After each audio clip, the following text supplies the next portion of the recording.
أولا يعلمون أن الله يعلم ما يسرون وما يعلنون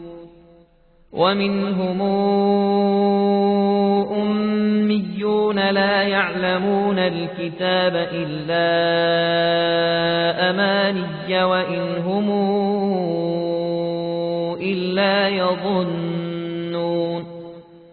فويل للذين يكتبون الكتاب بأيديهم ثم يقولون هذا من عند الله ليشتروا به ثمنا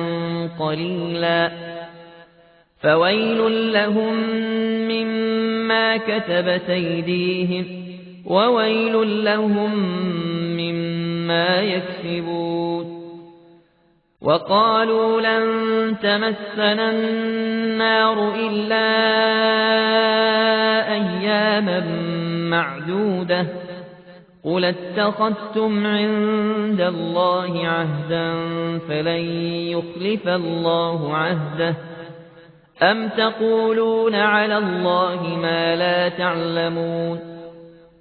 بلى من كسب سيئة وأحاطت به خطيئاته فأولئك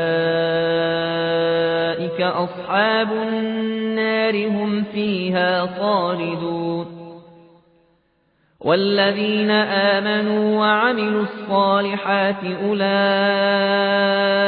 أصحاب الجنة هم فيها خالدون وإذا أخذنا ميثاق بني إسرائيل لا تعبدون إلا الله